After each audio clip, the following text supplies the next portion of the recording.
You cannot build your business in one spirit and expect God to bless it in another.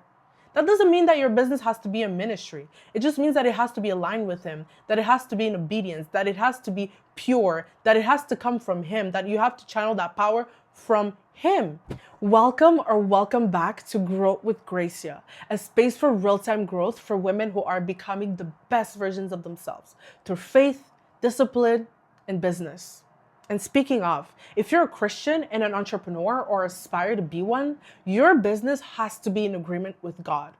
He doesn't bless what tries to compete with Him. And there are things in today's society that secretly compete with Him, and we have no idea. And so as baby Christians, and even Christians in general, we have to be really, really careful because these things seem very harmless. They're normalized, they're aesthetic, they're even packaged as empowerment. And a lot of people preaching these things also love Jesus, so we don't think to question it. But we don't realize that it's competing with our walk. And as baby Christian entrepreneurs, we have to be careful with the things that we normalize now. Our foundation is still very fragile. And the things that we normalize now will determine the ceiling for later. So we have to talk about this right now. And that's what we're going to do in today's video. So let's dive in. When we're new in the faith, we don't automatically know what's in agreement or in alignment with Him. It comes the deeper we dive into that relationship with Him, and then He starts revealing Himself to us more. And when we're new in business, we don't automatically know what's going to work, what's going to be the winning strategy, what could be detrimental. We learn it through hard work and trial and error and listening to the mentors we have around us. So we want to be really, really careful and intentional with the foundation that we build early on in our walk. So if you're really serious about becoming the best version of yourself, about building that business with God as your CEO, with God front, back, and center, you cannot ignore these two things. Number one, spiritual shortcuts disguised as empowerment. Anything that replaces surrender with self-source is not from God. Anything that replaces surrender with self-source is not from God. And there are a lot of things that are very normalized and hidden in plain sight that do just that, and that so many people are using and think that it's harmless. I know, because I used to use them as well.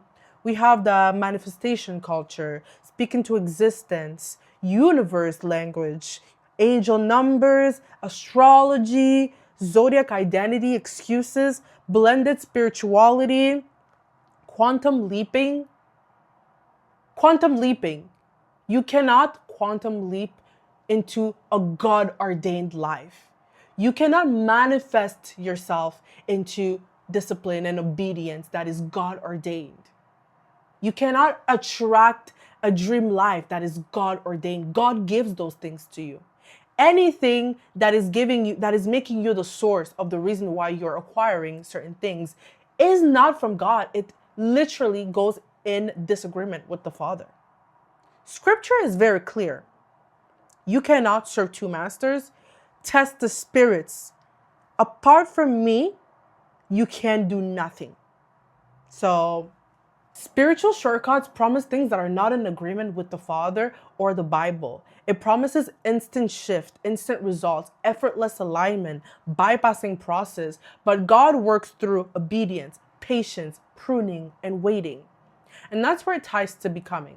If you are continuously training your mind to believe that you can speak your way into outcomes, that you can quantum leap into your dream life, that you can skip process through alignment, you weaken the exact muscle that you need to build something everlasting and in agreement with the kingdom. Entrepreneurship requires delayed gratification, consistency, humility, work, and surrender. Spiritual shortcuts train impulsivity and ego. They will sabotage your future and your walk with God. And you may not even realize it ever. And that's where the true deception is.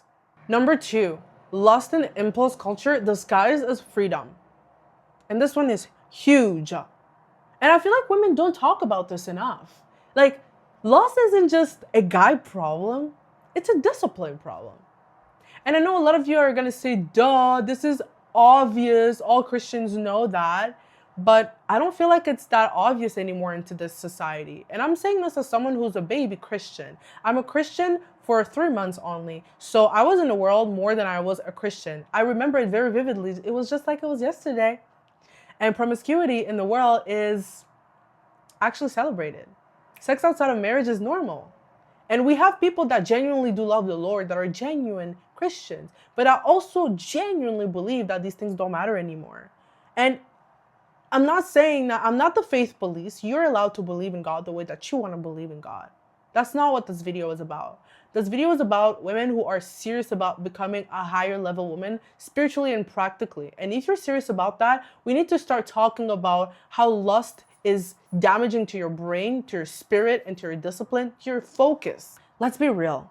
Porn, masturbation, casual sex, promiscuity, constantly feeding that desire daily, you feed your lust and you feed impulsivity.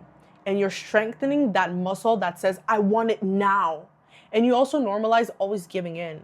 And then you wonder why you can't hold discipline. You wonder why you can't build nice habits. You wonder why you can get things done. That's probably because you can't have discipline in that area. And so when you don't have that, it's going to be very difficult for you to have discipline in other areas of your life. Scripture is very clear on this. Flee from sexual immorality. Be sober-minded. The flesh and the spirit are opposed to each other. If your mind's constantly hijacked by sexual desires and you constantly feed those desires, you are going to fragment your focus. You're going to drain your energy and you're going to create shame cycles around it. Not because God won't forgive you, but because you'll feel misaligned with Him. And watch the gap between who you are and who you're trying to become grow bigger and bigger and bigger. If you keep spending your days masturbating, fantasizing, daydreaming about sex, having sex with multiple partners, watching porn, you will barely have any mental space left to create and build something meaningful.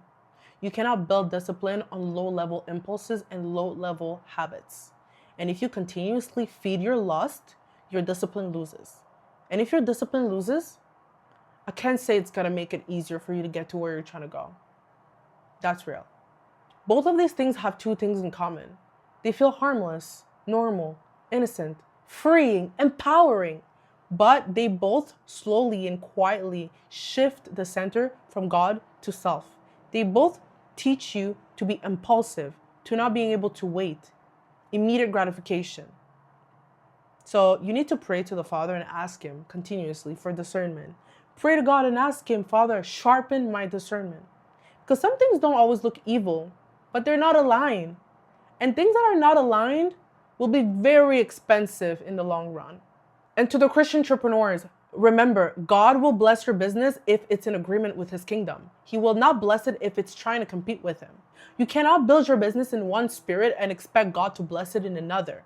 That doesn't mean that your business has to be a ministry. It just means that it has to be aligned with Him, that it has to be in obedience, that it has to be pure, that it has to come from Him, that you have to channel that power from Him. If you build your business on manifestation, self-source, don't expect God to stamp His name on it. It might appear to work, but I cannot say that His blessing is on it. That's all I have, folks. Thank you for tuning in, and I hope that this video brought some value to you. And if it did, don't hesitate to subscribe. I'll see you on the next one, but until then, keep growing with grace.